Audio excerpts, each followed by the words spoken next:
intervention. Donc, bonjour tout le monde, enfin bonsoir tout le monde, j'espère que tout le monde va bien. Donc là, la consigne qui m'a été demandée, c'est donc de faire un partage de mon expérience d'athlète et d'entraîneur surtout. Donc j'ai commencé à entraîner en 1996, donc je vais présenter rapidement, enfin si Erwin tu peux passer, voilà. Donc moi j'étais athlète de niveau régional, enfin j'ai pas été très bon en athlète. Mais après, j'ai très rapidement, donc depuis minime, donc en 92, j'ai voulu entraîner. Donc, j'entraînais mes potes pendant les vacances, que j'étais dans un tout petit club sur Grenoble qui n'avait pas d'entraîneur pendant les vacances. Donc, je me suis mis à entraîner à ce moment-là pour mes potes. Et puis après, j'ai eu la chance énorme. Et en gros, je pense qu'il y a beaucoup de choses qui vont être reliées par rapport à cette expérience. J'ai eu la chance de partir pendant 3 ans, donc toutes mes années KD2, Junior 1, Junior 2. KD1, KD2, muté là-bas. Et donc, c'est vrai qu'on a découvert la culture américaine. Et c'était très intéressant, ce qui va après, derrière, aider sur mon avancement. Donc, je suis rentré en France en 95 et en 96, mes parents ont voulu déménager après avoir vécu pendant des années dans une grande ville. Aux États-Unis, on avait une toute petite maison en France. On a voulu déménager un peu plus loin, dans l'arrière-pays grenoblois. Et donc, j'ai découvert la ville de Saint-Nazaire-les-Aisnes qui créait un club. Donc, au début, je voulais commencer juste à aider le club j'étais disponible, je voulais aider le club. Et j'ai passé mes diplômes fédéraux, comme beaucoup, animateur régional, animateur fédéral. Allez, excusez-moi.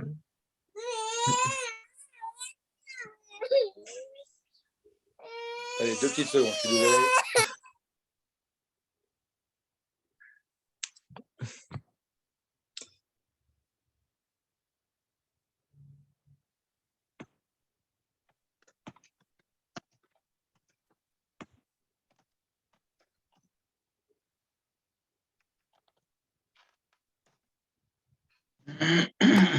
Désolé, petit souci familial, ça arrive. Voilà, donc bon, bref, donc j'ai commencé à entraîner en 96, passé mes diplômes fédéraux et bon, après j'ai eu la chance de pouvoir bouger. Ma vie personnelle m'a pas mal aidé à bouger. Et, en 2003, donc après avoir fait pas mal d'années sur Grenoble, je suis parti sur Saumur. Pourquoi Saumur? Parce que ma grand-mère paternelle, elle est décédée, elle était dans le coma, et donc je suis parti là-bas pendant 1 an, où j'ai passé un concours qui s'appelle l'ETAPS pour bosser en commune. Malheureusement, dans le nord de la France, c'était compliqué de travailler sans avoir le brevet de natation, donc ça, je ne l'ai pas passé. Et donc, j'ai continué mon cheminement. Mondeville, à côté de Caen, je cherchais un entraîneur de saut. Donc, j'avais fait mon entraîneur fédéral saut à l'époque. Donc, j'étais parti entraîner longueur triple saut là-bas. Et puis, ma vie amoureuse me fait partir sur Marseille, où je découvre l'Olympique de Marseille, parce que j'avais déjà des connaissances là-bas. Puis, l'USPEG. Et donc, on continue à avancer. Je passe 6 ans merveilleux dans le sud de la France. Et ma femme de l'époque me fait partir sur Paris, parce qu'elle est nommée prof de PS sur Paris. Donc, je pars sur Paris à Lucie-Chambry en tant que coach athlète santé. Et ensuite, donc pour continuer vite fait la chronologie que vous voyez sur l'écran, Chartres cherche un entraîneur. Donc, je pars sur Chartres faire coach athlète santé et entraîneur sprint ES sur Chartres. Et j'intègre le pôle espoir d'athlètes à Orléans directement dans la foulée, où je reste donc de 2013 jusqu'à maintenant encore sur le pôle espoir, plutôt sprint et haies. Et en 2017,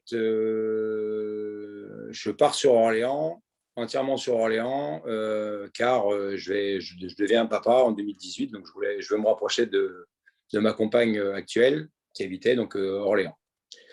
Voilà en gros la chronologie donc rapide. Donc ce qui est intéressant par rapport à ça, ce qui m'intéressait, c'était de vous montrer en gros que je ne suis pas resté à l'endroit où j'étais d'habitude. Et ce qui était important dans ce cheminement, c'est qu'en fait, le voyage forme la jeunesse. Et on apprend beaucoup de choses par rapport à ça. Et ça m'a permis aussi d'aider ma philosophie d'entraîneur, d'aller un peu plus loin. Et également aussi d'affiner aussi mes choix d'entraîneur.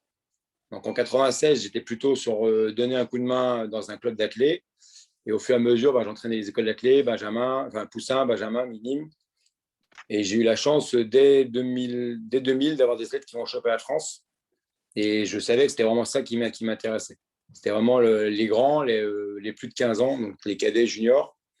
Ça m'intéressait. Ce n'était pas le championnat de France qui m'intéressait, mais c'était vraiment l'âge qui m'intéressait plus. Et en fait, moi, je fais souvent le parallèle entre l'entraînement et le prof à l'école. Où il y a le prof des écoles, donc voilà, l'instituteur. Il y a le prof de collège, le prof de lycée, le prof de la fac. Et moi, c'est que j'avais plutôt un profil, je pense, prof de lycée, prof de fac, si jamais on faisait le parallèle par rapport à ça. Et donc, vraiment, plutôt dans la formation. Voilà. Dans ma projet d'entraîneur, donc à Marseille notamment, quand en 2006, je quitte l'Olympique de Marseille, j'avais fait le tour un peu de tous les clubs provençaux et l'USPEC Marseille a accepté mon projet un peu fou qui était de. Donc, c'était un projet un peu mûri sur mes 10 premières années d'entraîneur, qui était de former des jeunes minimes et de pouvoir les suivre derrière. Et c'est vrai que ça a changé un petit peu par rapport à ce que j'avais connu les années d'avant, qui était qu'on entraînait en fait des benjamins ou des minimes ou des cadets ou du sprint et mais on ne pouvait pas suivre un groupe en fait. Et ça, je trouvais ça très intéressant en fait de pouvoir avancer, de pouvoir avancer là-dessus et de pouvoir vraiment travailler en fait cette philosophie d'avancer avec l'athlète. Parce qu'on forme un athlète en premier lieu, et pour former un athlète, ça ne peut pas être juste 2 ans, et c'était important. Et donc, je reviens sur ma carrière, sur mon passé américain, et en gros, c'est la phrase que vous voyez là. Pour moi, on ne sait jamais ce qu'on est capable jusqu'à ce qu'on essaye. Et on ne peut pas, pour moi personnellement, quand je crée on va voir ça un peu plus tard, mais quand je crée un projet d'athlète, le but du jeu, c'est au moins avoir 3 ans avec eux. Voilà. En 3 ans, l'important, c'est déjà d'apprendre à connaître l'athlète, qu'on crée une relation entraîneur-athlète le plus possible et qu'on connaisse ses points faibles, ses points forts. Donc, ça peut être forcément physiquement. Ça, je pense qu'on est tous formés par rapport à ça. Mais c'est aussi mentalement et l'aider aussi à évoluer dans son projet d'athlète et d'homme. Parce que l'athlète, c'est une chose, mais on évolue aussi avec des hommes. Et quelqu'un qui a 14-15 ans, à 17 ans, c'est plus le même. Et à 20 ans, c'est encore moins le même. Et c'est vraiment une évolution progressive par rapport à tout ça. Donc, Erwin, tu peux passer si tu veux. Voilà, donc pour moi, là, on revient sur cette définition un peu de l'entraîneur. Et pour moi, entraîneur, j'ai pris la traduction Google, c'est quelqu'un qui donne de l'entrain et qui entraîne les autres à sa suite. Ça fait un peu l'idée, un peu de leader, mais pour moi, c'est vraiment l'idée que j'avais aux États-Unis et que j'ai essayé de ramener dès 96, dans les premières années où j'ai entraîné. Et c'était hyper important pour moi d'arriver à mettre de la vie dans une séance. Voilà. L'entraîneur, c'est pas quelqu'un qui est juste au bord de la piste et qui prend les chronomètres. Voilà, c'est quelqu'un qui, sur une séance, va vraiment être avec l'athlète. Une petite anecdote par rapport à ça. Donc cette année, je suis sur Saran, donc à côté d'Orléans. J'ai des filles qui sont revenues après 3 ans d'arrêt et qui me parlaient de l'ancien entraîneur en me disant, avec le coach d'avant, on faisait souvent des 150 mètres. Et il nous donnait les chronos et voilà. Et je dis, ok, mais pourtant, enfin, ce soir, on fait quoi comme séance? Et ma séance du jour, c'était 6 fois 20 secondes. Alors, à peu de choses près, c'est des 150 mètres en sprint, hein, à peu de choses près. Sauf qu'elles n'avaient pas du tout vu la même façon, parce que moi, par exemple, sur la récupération, je partais avec l'athlète et on discutait. On faisait le débriefing de la course, soit techniquement, soit comment elle l'avait abordé dans le côté un peu aussi psychologique, d'avoir un peu peur de se lancer parce qu'il y avait 6 courses. Ça peut être comment on peut mieux récupérer. Enfin, un peu toutes ces choses-là, en fait, c'est d'être auprès de l'athlète, parce que ça va être l'idée qu'on va avoir dans ce travail-là. Et alors que l'ancien entraîneur, il y avait 6 fois 150, récup marché, et l'entraîneur restait à la ligne d'arrivée, il prenait juste les chronomètres. Donc finalement, ces filles-là ont fait la même séance, mais elles n'ont pas du tout vécu de la même façon. Et pour moi, c'est important en fait de donner, donc donner de l'entrain. Voilà, si on prend un peu l'idée américaine, dans entraîneur, il y a entrain, et c'est important d'être présent à ce moment-là. Erwin, si tu veux. Donc, voilà, donc pour moi, les rôles un peu, voilà. Donc j'essaie de lister quelques points importants qui étaient pour moi, voilà, mais je ne vais pas vous les relire parce que ça, vous pouvez le lire à ma place. Mais en fait, le rôle d'entraîneur, c'est déjà de comprendre déjà qui est la personne en face de soi. Et pour être là-dessus, il faut passer du temps avec eux. Quand je suis arrivé sur Saran, donc pour prendre l'exemple pour le dernier exemple, parce que c'est un peu plus récent, il y a un papa qui m'a dit au début, on est venu ensemble et avec sa fille, et il me dit allez, au bout de 3 séances, je voulais la ramener à la maison. T'arrêtais pas de parler.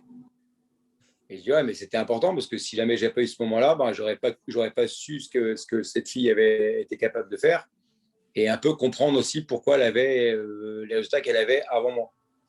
Je dis pas que voilà, donc c'est de comprendre un peu pourquoi tel athlète faisait telle performance. Donc c'était déjà ce qu'elle voulait elle dans l'athlète, comprendre un peu finalement son projet aussi d'athlète. Voilà. Et prendre ce temps-là, pour moi, c'est un temps important. Pardon. Donc c'est vraiment être à l'écoute de l'athlète, savoir l'écouter. Et là, avec mon nouveau rôle un peu de papa, non, voilà, c'est pas de souci. Avec mon rôle de papa, c'est un peu la même chose. Un entraîneur, c'est pas le papa du groupe, parce que ça pourrait faire bondir certains entraîneurs, mais c'est un peu l'idée qu'on doit avoir quand même. Il faut quand même faut savoir dire non en expliquant à l'athlète pourquoi la réponse elle est négative. Voilà, c'est pas dire non, moi je sais. En gros, pour moi, c'est important qu'il n'y ait pas de relation dominant-dominé. Voilà, c'est pas parce que je suis l'entraîneur que je sais tout. Et à un moment donné, c'est un vrai projet en commun. Et il faut pouvoir expliquer, faut expliquer pourquoi, donner les raisons. Là, en ce moment, tout à l'heure, j'écoutais donc le début, avant que j'intervienne. Il y a beaucoup de compétitions en ce moment. Donc, c'est Michel, je crois qu'il disait ça, Michel Massiglia. Il y a beaucoup de compétitions en ce moment, il y a beaucoup de meetings flash. L'entraîneur doit être aussi capable de dire non, tu ne cours pas ce week-end, parce que tu as déjà fait 3 compètes d'affilée en 15 jours. Là, faut s'entraîner, il faut se reposer. C'est très important. Moi, je reviens d'un week-end où, donc d'Orléans, j'étais à Saint-Égrève au meeting national 4H hier. Et les athlètes, forcément, du fait de la réussite ou de la non-réussite, ils veulent tous recourir le week-end prochain. Mais si jamais on rentre dans cet esprit-là, il n'y a plus d'entraînement. Et moi, dans ce que j'ai rencontré comme entraîneur, mes entraîneurs d'avant en tout cas, en gros, je faisais ce que je voulais. Voilà. Si je voulais faire un cross le dimanche, j'avais le droit. Et puis la semaine d'après, je voulais faire un 400, j'avais le droit. Je ne dis pas que c'est pas bien, sauf que j'avais personne qui me guidait en fait. Et moi, ça m'avait perturbé parce qu'à un moment donné, quand on n'a pas de limite, c'est compliqué de progresser. Et pour moi, si je reste là-dessus, c'est quelque chose qui était important pour moi. Le rôle d'entraîneur, c'est vraiment d'être avec l'athlète et de pouvoir vraiment l'aiguiller au maximum. Du coup, Mathieu, j'en profite pour te poser une petite question. Donc, justement, là, ce qui est bien, c'est que tu fais le parallèle entre le rôle du coach, donc la posture qu'il doit avoir auprès du groupe. Mais du coup, c'est-à-dire qu'il y a aussi l'athlète qui a une attitude à avoir. Donc, est-ce que tu demandes des choses en particulier à tes athlètes quand tu les intègres dans le groupe? Est-ce que tu poses un cadre spécifique ou ça se fait naturellement au travers des conversations? Est-ce que tu as des règles, on va dire, de vie? Ouais. Alors je suis pas un gourou, hein, donc voilà, si jamais, voilà, mais l'objectif, moi, c'est généralement alors, je considère qu'il y a 2 types d'athlètes. Encore une fois, c'est pas forcément négatif, hein, puis c'est ma vision à moi. Il y a l'athlète qui vient pour s'entraîner ou qui veut venir pour une performance, et l'athlète qui vient un peu pour du loisir. L'athlète qui vient un peu pour du loisir, mais qui le dit clairement. Donc ça, c'est un moment où on passe ensemble. Ce que je dis sur les premières semaines où je suis avec eux, On prend du temps à discuter. Voilà, et des athlètes qui viennent juste pour soit pour un concours, soit pour être en forme, soit pour voilà, mais qui ont 400 ou 51, ils n'en ont rien à faire. Ça ne changera pas leur carrière. Qu'on fasse 4 heures au marathon ou 2h30, ça serait pareil. Donc, ces athlètes-là, en fait, je les mets un petit peu à part dans ce que je vais dire après. Les athlètes qui veulent faire la performance, l'objectif, c'est de faire un cadre avec eux. Donc, en fait, on fait un petit contrat ensemble, voilà, où ils marquent son objectif de la saison. Donc, son objectif à court terme. Pour moi, l'objectif de la saison, c'est un objectif à court terme. Et c'est une question ouverte. Je ne mets pas forcément ton objectif de performance. Ça peut être un objectif technique. Ça peut être un objectif, je ne sais pas, voilà, finir une saison sans me blesser. Là, c'est ce que j'ai eu cette année. J'ai un athlète l'année dernière plutôt, il me dit moi, j'en ai marre de me blesser, je me blesse 3 fois par an. Cette année, je voudrais juste faire une saison où je vais avoir aucune blessure. Voilà. Donc, en gros, c'est l'objectif à court terme et un peu le rêve qu'ils ont. Que le rêve un peu, ce que j'appelle le rêve un peu inavoué, c'est souvent on dit j'ai envie de faire les Jeux Olympiques. Voilà, mais on n'ose pas le dire parce que voilà, ou je veux battre leur record de ligue, mais j'ai pas envie de, enfin, je me sens pas de le raconter. Enfin, chacun a ses objectifs, ou d'ailleurs, championnat de France tout court. Hein. Mais c'est plus facile de dire oui, je cours pour du plaisir que de marquer clairement, je veux ça. Donc en fait, ils me remplissent ce questionnaire en m'expliquant aussi le nombre de fois qu'ils comptent venir à l'entraînement. Voilà, le record précédent. Même si je les ai aussi sur le CIFA, maintenant il y a tout sur Internet, mais c'est quelque chose que je garde. À l'époque, il n'y avait pas Internet quand j'ai commencé à entraîner. Et donc, j'ai gardé la même philosophie, le record d'avant, et après, ils le signent. Et moi, je leur fais un retour normalement par rapport à ça. C'est-à-dire qu'en gros, c'est un engagement qu'ils ont. Je vais venir 3 fois par semaine pendant une année pour réaliser tel objectif. Donc déjà, ils rentrent dans une démarche quand même pour ce que je marque entre guillemets, de professionnalisation de leur performance. C'est la leur, on est bien d'accord. Mais moi, j'ai envie qu'ils mettent quelque chose. Je veux dire, on ne peut pas avoir un rêve. Voilà, je ne peux pas dire. Pour moi, mon année, un rêve, il faut que ce soit écrit quelque part. Oui, c'est-à-dire qu'il y a un prérequis d'investissement en fonction des objectifs. Il faut qu'il y ait une certaine cohérence après C'est ça. qui soit tenue. Après, quelqu'un qui fait 14 secondes au 100 mètres, qui me dit à la fin de l'année, je veux faire les Jeux Olympiques, forcément, on va mettre l'objectif ensemble par rapport à ça, mais c'est d'abord lui qui l'écrit. Et après, on peut discuter justement par rapport à ça. Comme on dit, on ne dit pas toujours oui à tout. Voilà, on va aussi essayer de l'expliquer. Et ensuite, et après, par rapport à ça, c'est-à-dire que dans la saison, quand souvent, en plus, moi, je suis dans des régions où il ne fait pas forcément beau. À Marseille, c'était sympa, mais je ne suis plus forcément à Marseille. Et quand il fait froid, les athlètes, ils viennent moins, souvent. Et quand ils viennent moins, tu as signé un objectif quand même. Donc ça peut être le petit retour. Tu veux faire, tu as marqué que tu voulais faire moins de 11 ans en 100 mètres, et il va falloir que tu t'entraînes parce que tu as fait 11,80 l'année dernière, et il va falloir que tu te bouges les fesses pour faire 11,20. Quel que soit l'objectif, mais en tout cas, c'est un objectif et on peut y revenir. Ok, merci. Voilà. Et après, là, après, je vais laisser Sarah qui va. En fait, Sarah, donc c'est l'athlète que j'ai entraînée, pour expliquer un petit peu quand même, que j'ai entraîné. Donc, elle a eu des entraîneurs avant moi. Elle a eu, j'ai eu la chance de l'entraîner pendant 2 ans. Et après, donc, par rapport aux études, elle a dû partir. L'année dernière, il y a 1 an, elle était sur Paris. Et cette année, elle est sur Rennes. Donc, l'objectif, c'était aussi pouvoir aussi, elle, vous expliquer de son point de vue les différences ou en tout cas ce qu'elle a vécu avec moi. Donc là, par rapport à la vision personnelle, je pense que c'est important qu'elle puisse en parler un petit peu. Sarah? Oui, bien sûr, bonjour à tous. Voilà, comme le disait Mathieu, j'ai eu la chance de m'entraîner 2 ans entier, plein, 2 saisons complètes avec Mathieu. Après, voilà, j'ai dû partir sur Paris et puis cette année, je suis sur Rennes. Et concernant le point que Mathieu vient d'aborder, c'est vrai qu'en fait, il y a des règles, mais c'est assez finalement implicite. En fait, l'idée, c'est vraiment de nous emmener vers la performance et de nous accompagner et de nous faire comprendre que si on veut atteindre l'objectif qu'on a écrit sur cette petite fiche, voilà, notre rêve, entre guillemets, il faut qu'on se donne à fond et il faut qu'on se donne les moyens. Donc c'est vraiment finalement quelque chose qui se passe entre l'athlète et l'entraîneur. On forme un binôme, en fait, on définit notre projet ensemble. Et puis voilà, après ça se passe. Enfin, pour ma part, je l'ai vraiment vécu comme ça et ça m'a vraiment aidé en fait à progresser et à devenir actrice en fait de ma performance. Donc, voilà.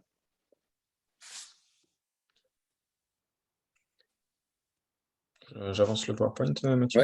Ouais, vas-y.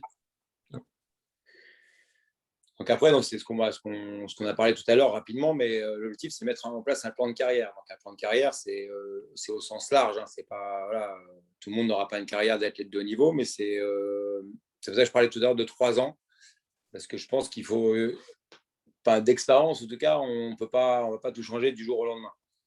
Et l'objectif, c'est vraiment pouvoir en fait amener la personne du point qu'elle a avec son rêve, son objectif, et c'est de l'amener au plus proche de ce rêve-là. En tout cas, voilà, le chemin est important. Voilà, c'est pas forcément la destination c'est pas forcément le but qui est important pour moi. C'est vraiment tout le chemin qu'on va vivre. Mais en fait, en mettant en place ce plan de carrière, en mettant en place ce fil conducteur, eh ben, on peut avancer. C'est-à-dire qu'en gros, rapidement, quelqu'un qui, je vais prendre des cas concrets qu'on va voir après, la photo qui est actuellement là, donc Jade, c'est une athlète qui avait des performances en sprint et elle voulait aller au championnat de France. Donc elle avait fait à peu près 61 au 400 mètres en junior 1 et alors qu'elle avait été record woman de ligue de mémoire sur 100 mètres, elle avait fait 13,02 chez nous. Donc, pour nous, c'est un record de ligue, excusez-nous. Pour les Provençaux, c'était pas très rapide, mais pour nous, c'était rapide, en tout cas sur 100 mètres pour une minime fille. Et de 13,02 en minime fille, elle n'avait jamais battu son record pour 100 mètres. Voilà. Et et puis elle valait 61 au 400 au moment où j'ai eu l'opportunité de pouvoir arriver au club de Saran. Et en gros, clairement, on a essayé de mettre son objectif par rapport à ce qu'elle s'était fixé, elle, son peu là, et son plan de carrière, grosso modo, c'est aller au championnat de France pour elle, et si possible, faire finaliste. C'était son objectif à elle. Donc, mais on met pas de temps par rapport à ça. Moi, je dis que je m'engage sur 3 ans quand je commence un projet. Et l'objectif, donc, pour elle, c'est de dire, en 3 ans, il faut qu'on arrive à être finaliste au championnat de France. Pour elle, en espoir 2 ou en espoir 3, voilà, on n'est pas un an près, hein, mais c'est-à-dire on prend notre temps. Et donc, ça vient vraiment que cette discussion de début, l'action que tout à l'heure, tu m'as posé, Erwin, c'était vraiment par rapport à ça. Je vois au tout début et on crée un peu cette progression. Et la progression, elle est et technique et psychologique. Si tu veux passer la slide. Voilà, donc le plan de carrière, c'est, je ne vais pas revenir sur ce que j'ai déjà dit, hein, donc il y a ce genre d'objectifs.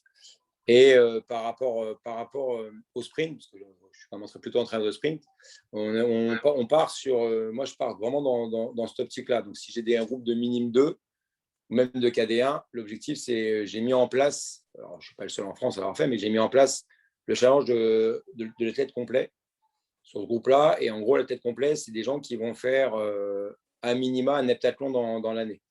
Donc il y a 3 courses, 2 sauts, 2 lancers obligatoires. Donc ils font les courses qu'ils veulent. Enfin, maintenant, avec les nouvelles règles, là, il y a le 80, le 120, le 80 haies, le 100 haies, le 200 haies, le demi-fond, la marche, ils font ce qu'ils veulent en course. En saut, ils font 2 sauts sur 4 et 2 lancers sur 4. Pour moi, c'est important parce que j'étais formé à une époque où on a eu la chance, en gros, d'avoir Ladji Doucouré qui était champion du monde. Et Ladji Doucouré, donc, avant d'être champion du monde du 110 mètres haies, il était champion du monde du décathlon en junior. Et je trouvais que c'était hyper important, en fait, de ne pas spécialiser l'athlète. Et encore maintenant, par exemple, à Saran, je refuse d'entraîner des minimes en sprint. Voilà. Je n'ai pas de groupe de sprint minime. Si je prends un groupe minime, j'entraîne un groupe minime. Mais on va faire du saut, des lancers, du sprint. Et après, on arrive tranquillement au coureur complet, donc en KD1, KD2, ou la deuxième année d'athlète, ou voilà, que je suis avec eux. On essaie de faire 3 épreuves et rajouter une épreuve l'année d'après. Donc, sur l'exemple que vous avez, là, la photo que vous avez, il y a Anthony. Donc, Anthony qui a fait champion de France cadet sur 100 mètres. qui a eu le record de ligue aussi sur 100 mètres en 2009. Il a fait 10,83. Et Anthony, l'hiver 2009, à l'endroit des champions de France, il est qualifié sur 60, sur le triple saut, sur les épreuves combinées au championnat de France et sur 200. Et il était requalifié sur 100, 200, 300, 320 haies, 4 x 100, longueur et triple et épreuves combinées. Et alors c'est un exemple, hein, mais l'objectif, c'est vraiment de pouvoir dire à un moment donné, il a beau être sprinter, l'objectif, c'est qu'il touche un peu à tout. Parce qu'on ne peut pas savoir si on a un bon coureur de 400 si on n'essaie jamais le 400 mètres. Et si on est là, et pareil, des coureurs de 110 qui font 14,50 sur 110, peut-être que ça va être un bon coureur de 400 haies. Peut-être. Mais si on ne le teste jamais, on ne pourra jamais le savoir. Voilà. C'est-à-dire que dans l'entraînement, effectivement, il faut préparer l'athlète à ce qu'il soit un coureur complet pour moi sur une première année d'entraînement. Et si possible, qu'il fasse des haies. Parce que si on veut faire 4 épreuves l'année d'après, un sprinter, c'est 100, 200, 400. Alors, il a le choix entre peut-être le 800 si c'est un coureur de 4. Mais si ce n'est pas un coureur de 4, il faudra qu'il fasse l'année d'après des haies. Voilà. Et pour moi, c'est vraiment l'objectif, c'est vraiment de développer les qualités de l'athlète, puis après les qualités du sprinter. Et donc, pour avoir vécu ça à l'USPEC, donc de 2006 à 2011, on avait vu en fait que tout athlète qui progressait sur toutes les épreuves. Ou peut-être pas sur, si c'est le mot toutes, si le 100% est faux, forcément, je suis un peu marseillais, mais l'objectif, c'est qu'en tout cas, on voyait que les qualités, par exemple, en saut, ils avaient tous progressé en saut, ils avaient progressé en course, et même le demi-fond a été de plus en plus rapide année après année. Et voilà, Anthony, ça parle plus trop maintenant, mais il avait fait un peu plus de 50 secondes en KD2 sur 400 sur un décathlon. Et donc, c'était intéressant pour moi, à un moment donné, de pouvoir dire on peut essayer de l'amener un peu plus loin. Et peut-être que s'il avait continué d'atteler après, il aurait peut-être été un très bon coureur de 200-400. Si son projet d'athlète avait été, son projet de carrière avait été d'être athlète de haut niveau. Peut-être. Mais en tout cas, au moins, il a eu cette possibilité-là. S'il avait voulu continuer, il aurait pu avoir cette possibilité-là. Il n'était pas restreint à faire que du 100 et du 200. Est-ce que aussi, je te coupe, Mathieu. Est-ce que ça te permet aussi de désacraliser un petit peu leur discipline spécifique? Par exemple, un coureur de 100 qui peut se mettre la pression parce qu'il est tout le temps, il a une seule épreuve, il est obligé de performer s'il veut ses résultats. Enfin, le fait d'avoir une pluralité de disciplines, ça lui permet déjà aussi encore plus de s'affranchir de la compétition parce qu'il est dans des situations diverses qu'il ne verra pas forcément dans sa spécialité. Donc, est-ce que toi aussi tu le vois comme ça? Est-ce que ça te sert dans ça justement ou c'est juste pour le développement des qualités de l'athlète, on va dire intrinsèque? Mais après, il y a forcément la part mentale en fait. Déjà, on évite la routine. Pour moi, c'est important. La routine n'est pas. On casse cette routine. Quelqu'un qui va faire des haies à l'entraînement, même si c'est un sprinter court, ça lui fera du bien. Faire du long, ça lui fera aussi du bien comme tu dis, de ne pas être que sur du 100 mètres. Par exemple, si on prend l'exemple du 100 mètres par rapport à ta question, à un moment donné, toucher un peu à tout, ça aide forcément. Ça développe les qualités physiques, mais ça développe aussi, d'autres choses au niveau, surtout pour la motivation. Et moi, l'intérêt, par exemple, que j'avais à Marseille, c'était de me donner, moi, des possibilités en tant qu'entraîneur. Alors, j'ai eu la chance à Marseille d'avoir un groupe qui était intéressant, mais de dire, j'ai des athlètes qui étaient complets. Et des fois, on est allé faire des crosses, on a pris des claques au cross. Anthony, qui a fait champion de France en 2009, aller perdre à l'équipe athlée en 2008 sur 320 haies, je pense que ça lui fait du bien aussi, de ne pas être toujours devant. Et des fois, c'est aussi bien aussi d'apprendre à perdre. Je pense que ça fait partie de l'entraînement. Et donc, toucher un peu à autre chose, ça a aussi ce côté un peu psychologique qui, pour moi, est hyper important. Parce qu'il y a des régions, enfin, en tout cas, moi, dans la région où je suis actuellement, dans la région centre, on peut être vite tout seul. On peut être vite devant et il n'y a plus personne qui peut venir nous chercher. Et à gagner toutes les compétitions, ça ne nous sert pas à grand-chose, en fait. Donc, ça évite la monotonie Et puis je pense que dans le côté mental, c'est vachement intéressant. Ok. Donc, ça, c'est l'exemple de Sarah. Ouais, l'exemple de Jade, mais bon, Sarah aurait enfin, j'ai pas voulu mettre Sarah vu qu'elle allait intervenir, mais sinon c'est la même chose, hein. En fait, Jade, donc 2018, avant que j'arrive, voilà sa record sur 100, 200, 300, 400. Et allez, une grosse année après, elle avait battu donc, enfin, les performances qu'elle a fait en 2018 plutôt. Et j'ai dit qu'elle a fait 13,02 en minime 2. Donc là, donc 2018, elle est en junior 1. Et en junior 2, elle fait 12,68. Elle gagne une seconde sur 200, 4 secondes sur 300 et quasiment 5 secondes sur 400.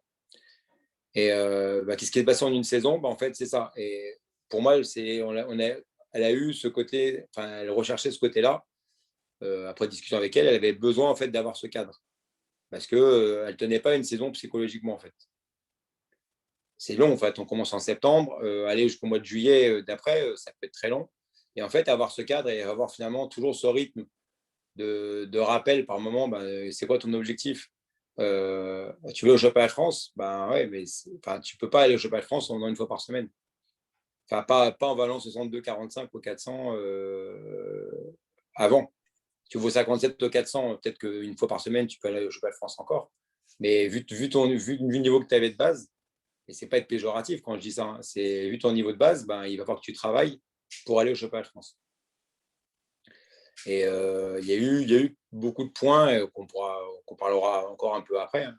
Mais c'est vraiment des points qui sont importants. C'est vraiment d'accompagner l'athlète à réaliser son objectif. Au moins déjà à court terme pour elle, et puis après à long terme, si possible, sur le projet de 3 ans. Sarah, tu veux intervenir là-dessus aussi? Je pense que tu as abordé les points les plus importants. Moi, ce qui m'avait marqué aussi, ce qui me marque toujours, parce que j'en profite quand je reviens à Orléans pour m'entraîner avec Mathieu, c'est la dynamique de groupe. Alors, je pense que tu vas peut-être en parler un peu Ouais, mais après, tu peux. mais Vas-y. voilà, moi ça m'a vraiment aidé en fait. C'est vrai qu'on n'était pas forcément très nombreux, mais il y a toujours eu un super groupe quand je me suis entraînée avec toi et c'était vraiment super agréable d'être. Voilà, c'était vraiment une super bonne entente, un réel esprit d'équipe, malgré que bien que l'athlé pardon, soit un sport individuel. C'est super important et voilà, le fait de pouvoir recourir avec des filles comme Jade, moi ça m'a vraiment tiré, ça m'a vraiment aidé à progresser. Donc voilà.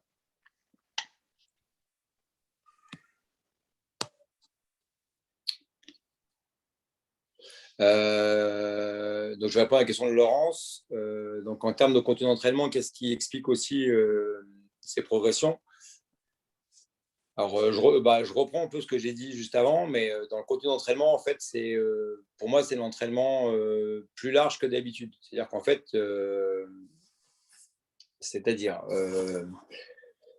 on fait toujours de la vitesse tout le temps dans ce que je propose. Quoi qu'il arrive, il y a toujours de la vitesse dans l'entraînement qu'on va proposer. Donc, soit en muscu, soit en PPG, soit en aérobie. Alors, l'année, en tout cas, que je présente là, en 2019, il y a eu très, très peu d'aérobie. Il y a eu vraiment ce côté-là. Et puis, dans le contenu d'entraînement, en fait, il y a eu. Moi, j'ai mis en place, alors j'avais vu ça sur des formations, parce que grâce aux années réussies un peu à Marseille, j'avais été invité sur les assises nationales. Et il y avait eu Jacques Borly, donc l'entraîneur de Belge, qui a parlé de ça et ça m'avait vraiment fait tilt. C'était un peu tout ce qui était entraînement tempo. Donc entraînement à l'allure du 400. Et ça, par exemple, si on met par exemple l'objectif de courir en 58 au 400, c'est décomposer mon 400 en plusieurs phases, comme vous voulez. Enfin, on va dire en phase de 100 mètres, ce sera plus simple. Et pour faire 58 au 400, il faut faire 14,5 de moyenne au 100 mètres. Donc voilà, et donc c'est faire des séances dans ces allures-là. Alors je vais dire une bêtise, parce que c'est pas forcément, vous n'allez pas faire 14,5 4 fois quand vous faites un 400. Hein.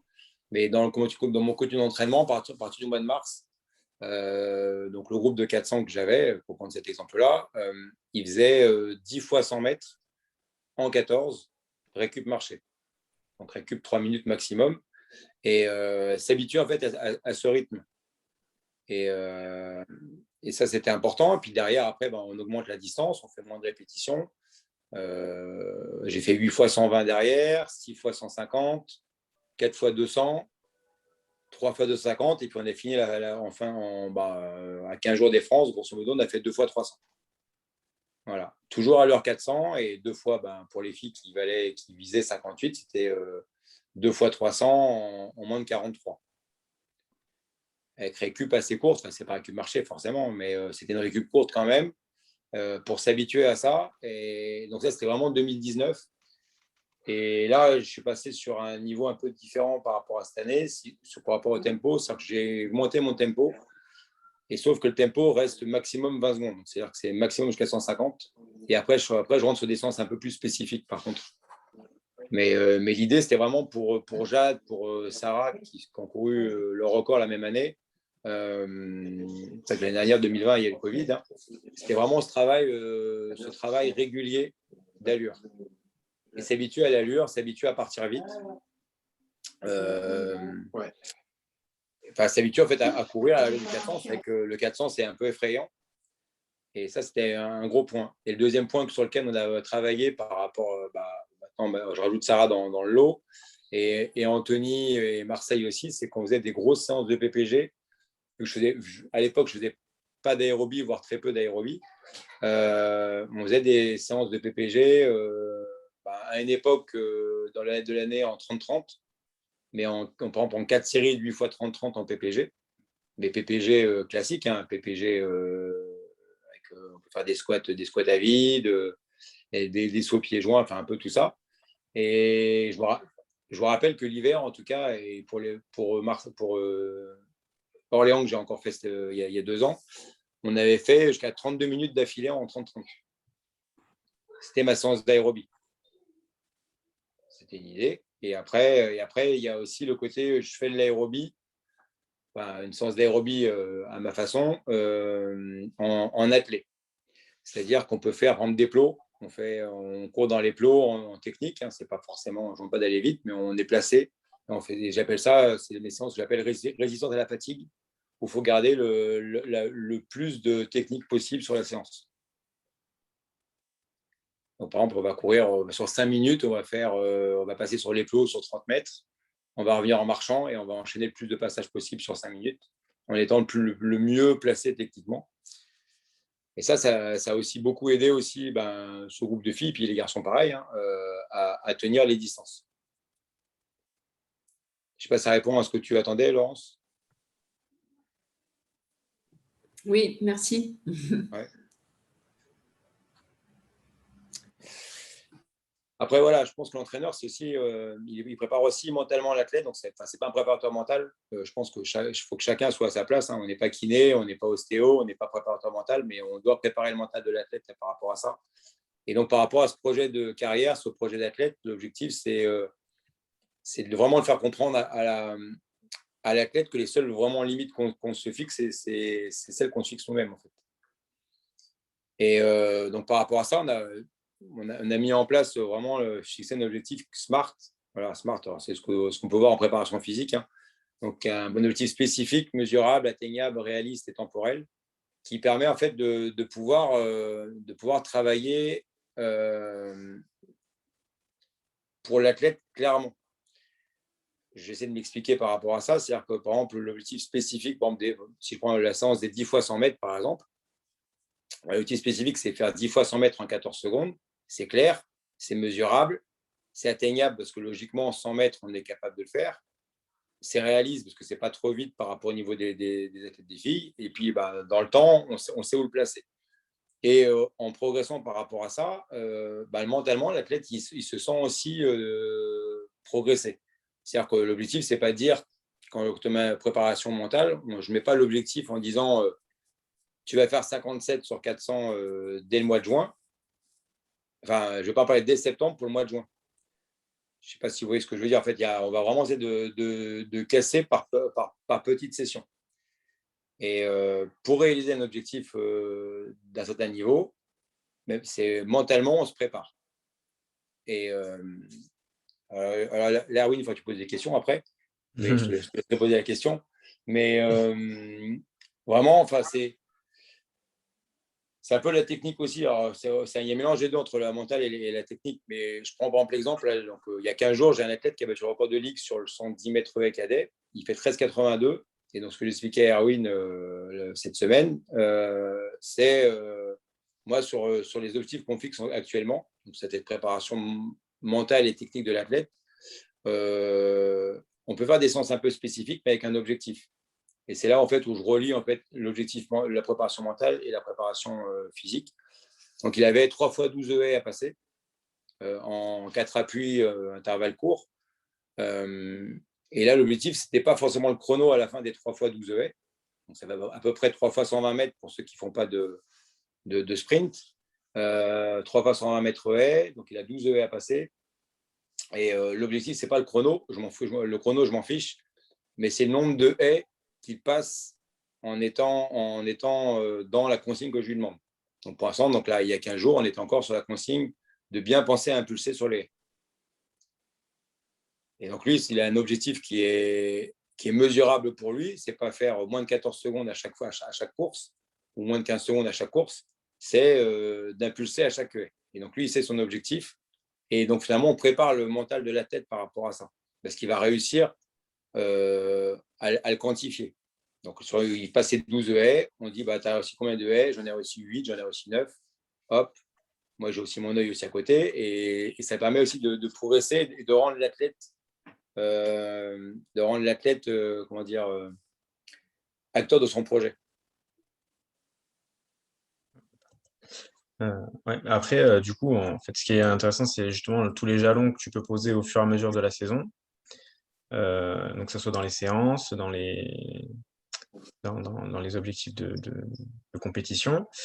Et comment, après, tu détermines les objectifs de but et de maîtrise en fonction de l'athlète, en fonction de la séance. C'est quoi tes critères? Donc, c'est ou en fonction de l'athlète par rapport à son profil, à ses préférences, ou alors est-ce que ça dépend aussi de l'année, de la période, du plan de carrière? Bah, moi, en fait, c'est que par rapport à l'athlète. C'est-à-dire qu'en gros, je ne fonctionne pas par. Alors ça va peut-être choquer certains, et voilà, mais je ne fonctionne pas par mésocycle, macrocycle et autres. En gros, pour moi, tant que techniquement on n'est pas capable de faire quelque chose, je ne passe pas à autre chose après. Là, Diego qui fait 13,82, ben, jusqu'il y a 15 jours, il n'était pas capable de réussir pour moi quelque chose qui a atteint. C'est à un moment donné où il y a au moins, ben, pour lui, 8 sur 10 réussis.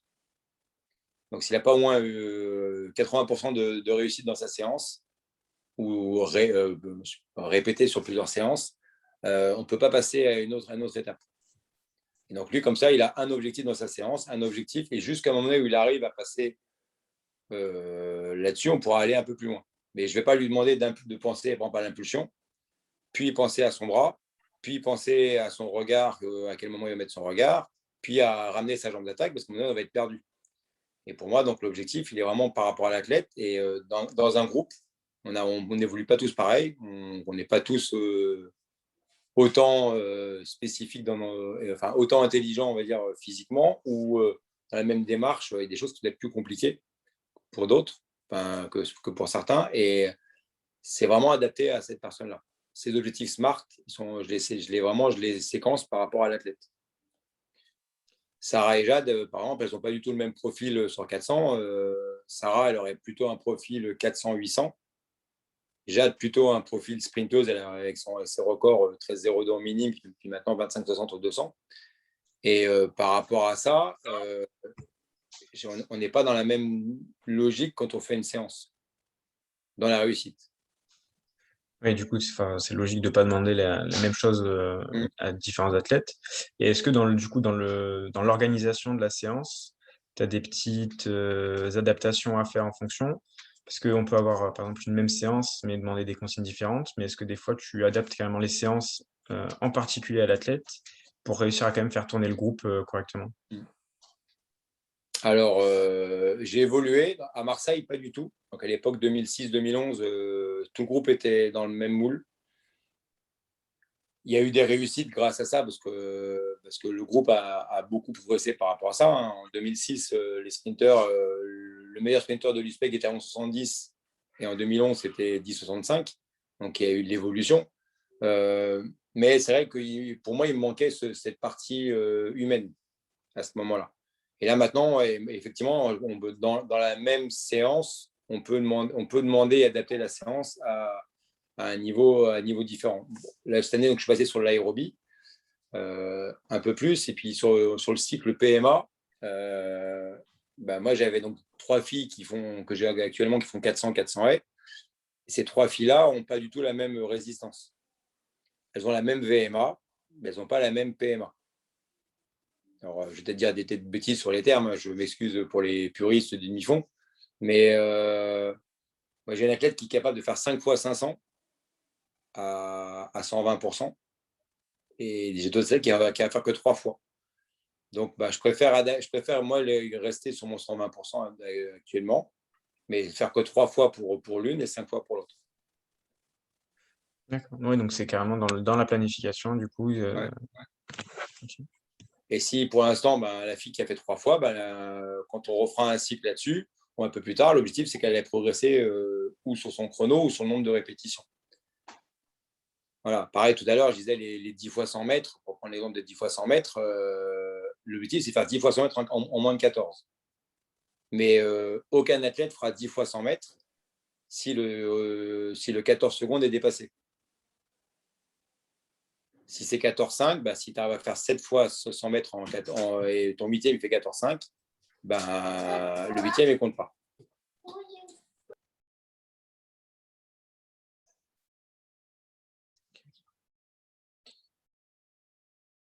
Ça répond à ta question, Erwin? Oui. Tu veux que j'avance dans le... Ouais, ou si Sarah veut dire quelque chose, parce qu'après, on passe à autre chose. Oui, pour rebondir sur ce que tu disais, c'est vrai que tu adaptes, en fait, j'avais noté ça lorsque j'ai préparé un petit peu le webinaire, c'est vrai que tu adaptes en fait les séances vraiment à chaque athlète, à chaque profil d'athlète. Mais ça ne va pas casser en fait cette dynamique de groupe, bien au contraire, je trouve que ça la renforce. Enfin, avec les 2 ans que j'ai passé avec toi, moi, ça a été vraiment ça mon ressenti. C'est vrai que tu sais vraiment adapter les séances, mais tout en conservant cette réelle dynamique. Et c'est vraiment très, très agréable. Donc voilà. Et Sarah, du coup, par exemple, est-ce que des fois, il n'y a pas des sentiments d'injustice, par exemple, quand tu as une partenaire d'entraînement qui aura une séance qui peut paraître plus facile? Est-ce qu'il y a une compréhension de votre part sur le fait que vous n'êtes pas à la même enseigne parce que vous n'avez pas les mêmes qualités? Ou alors c'est justement tout le monde s'aide à se tirer vers le haut? Pour ma part, il n'y a pas du tout ce sentiment parce que dans ma tête, j'ai toujours eu en fait cet objectif et je me suis dit que si Mathieu me demandait ou si ensemble on avait dit voilà, il faut faire 10 fois 100 mètres en 14,5 pour réussir à faire ton chrono sur 400, c'était vraiment dans mon intérêt. Donc voilà, non, il n'y a pas vraiment d'injustice et au contraire parce que je trouve en fait que c'est beaucoup, enfin, pour ma part, ça a été beaucoup plus appréciable d'adapter les séances et puis ça a permis, je pense, à tout le monde de progresser. Je trouve ça un peu dommage en fait qu'on fasse tous la même chose alors qu'on n'a vraiment pas les mêmes profils. Donc voilà. Ok. Donc, je vais passer à la diapo d'après. Voilà. Et après, le deuxième point, je pense, pour préparer le mental de la tête, c'est aussi j'ai eu la chance ou la malchance en fait d'être un athlète un peu esselé dans mon groupe quand j'étais moi-même athlète et quand je rentrais de compétition, enfin moi je me rappelle j'étais à Grenoble, je partais souvent à Vittel faire des 400 mètres en salle et je revenais et je me faisais quand j'expliquais ma course à mon entraîneur, je me faisais allumer. Et je trouvais que j'avais déjà du mal déjà à le vivre moi-même et que l'entraîneur n'avait pas besoin de me rajouter encore une deuxième couche. Voilà. Et ça m'avait marqué et ça m'avait aussi marqué aussi aux États-Unis, où l'objectif aux États-Unis, c'était toujours en fait de voir le verre à moitié plein. Et on grandit de nos erreurs. Voilà. Et on ne réussit pas tout du premier coup et qu'à un moment donné, notre but à nous, c'est positiver ce qu'il va faire.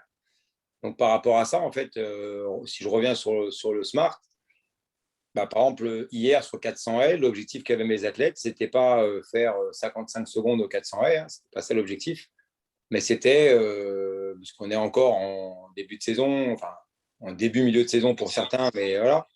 L'objectif, c'était réussir, passer les 5 haies comme à l'entraînement. Les 5 premières haies comme à l'entraînement, parce qu'en ce moment, on est là-dessus. Et c'est que ce schéma de course soit réussi. Voilà. Et quand on fait, quand on vaut 55 et qu'on fait 57 secondes aux 400 haies, on se dit, j'ai loupé ma course. On est 2 secondes de notre record, on rate et c'est nul. Alors que là, quand on dit, ouais, mais tu n'as peut-être fait que 57, mais tes 5 premières haies, elles sont dans le tempo, elles sont dans la réussite de ce que tu as fait, et ça, c'est génial. Donc, il y a toujours un côté positif dans ce qu'on fait. Voilà. Et pour moi, c'était hyper important, et on a toujours été dans ce côté-là avec les athlètes. Une autre anecdote que j'ai aussi, c'est donc Anthony, que vous avez vu tout à l'heure, que je pensais tout à l'heure, en 2009, quand il fait champion de France, début juin, en 2009, il y avait encore des minima A, D et E donc, qu'on faisait. Et Anthony, il avait fait que les minima E pour le championnat de France au début juin. Donc, il a été à 11 j'ai plus la paire exacte, il était entre 11 et 11,10 au 100 mètres. Il n'a pas fait les minima D au France UNSS, il n'a pas fait les minima D aux départementaux. Voilà. Et un mois plus tard, il est champion de France. Mais un peu par rapport à ça,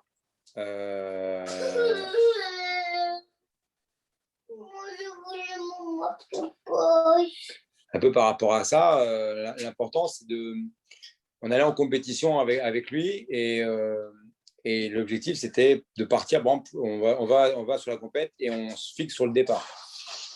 Ton départ, il est réussi. Tu fais 11-20, on s'en fiche. Ton départ, il est réussi. Voilà. Je ne sais pas si ça parle un peu là-dessus. Et après, pour le mental, forcément, on en a parlé tout à l'heure aussi, c'est garder du ludique à l'entraînement.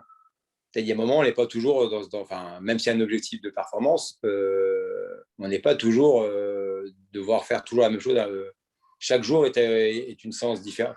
C'est une séance différente. Et si on sait que tous les lundis, je vais venir faire 4 fois 120, c'est chiant.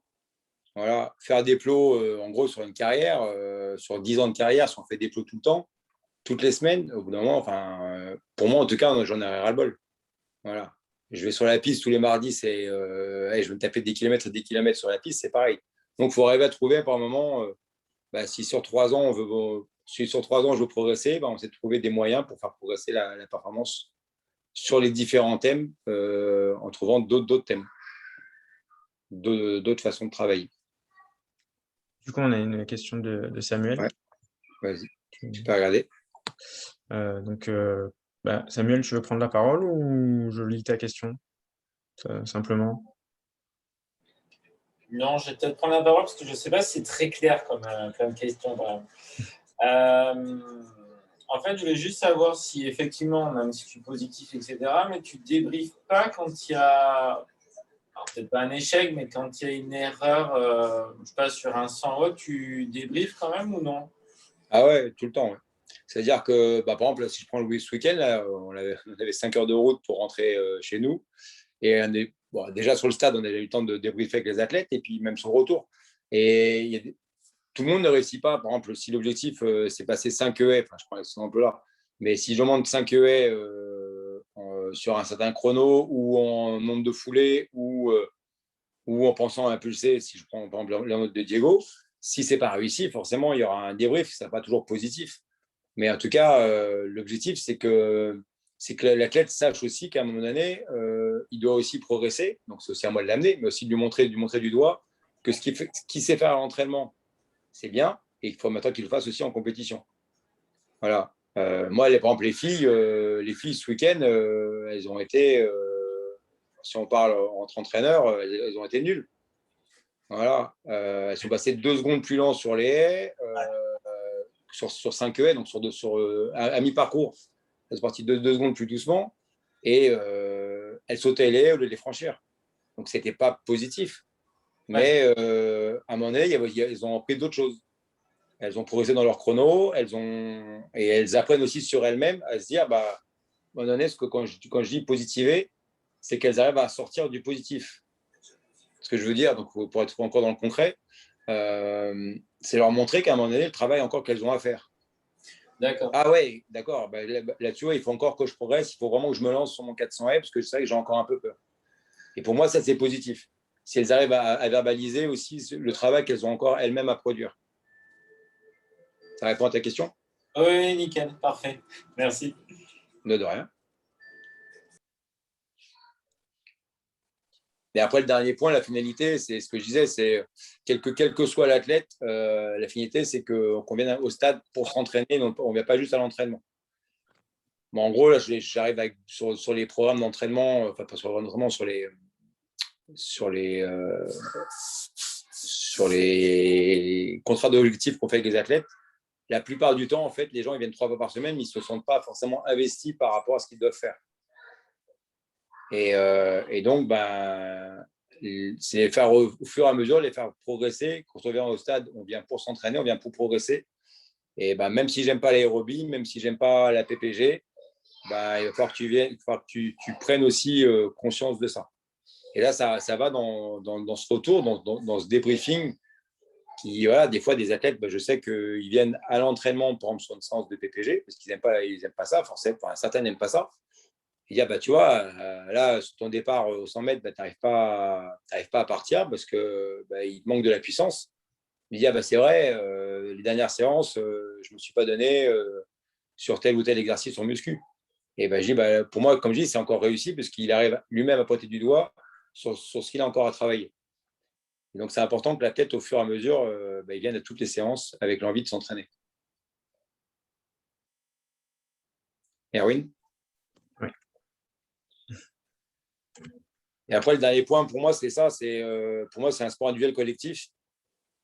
Elle a parlé tout à l'heure rapidement, Sarah, mais l'objectif, c'est vraiment qu'on fasse les séances à plusieurs. Et je pense que moi, j'ai eu la malchance de m'entraîner tout seul toute ma carrière. Et c'était vraiment très difficile. Et là, l'objectif, c'est d'être créer un groupe, créer un collectif. Sur Marseille, quand je suis arrivé, sur Marseille, ça allait encore, mais sur Chartres, quand je suis arrivé en 2013, j'ai eu 6 athlètes. 6 athlètes. Voilà. Et j'avais montré une photo tout à l'heure, mais on va revenir aussi sur les autres clubs. Et en 2016, j'ai 30 athlètes à entraîner. Et pour moi, c'est important parce qu'en gros, on peut pas réussir tout seul. On peut aller très vite tout seul, on peut apprendre très vite tout seul, on peut progresser très vite tout seul si je suis tout seul. Mais en tout cas, tous ensemble, on va aller beaucoup plus loin. Là, dans le groupe que vous avez en photo, là, il y a eu, j'ai que 2 athlètes, enfin 3 athlètes plutôt, qui ont fait les championnats de France individuels. Et par contre, ils sont tous allés sur le championnat de France de relais. Et c'est important parce que j'ai peut-être la chance d'avoir beaucoup d'athlètes et que les gens viennent. Alors, je ne sais pas pourquoi ils viennent. Je n'aurai pas de réponse à vous donner pourquoi est-ce que les gens viennent de 6 à une année, 2 ans plus tard, ils sont à 30. Mais en tout cas, l'important, c'est, vu que chacun a sa place dans le groupe, ce qui va nous aider en fait dans la progression, c'est d'être challengé.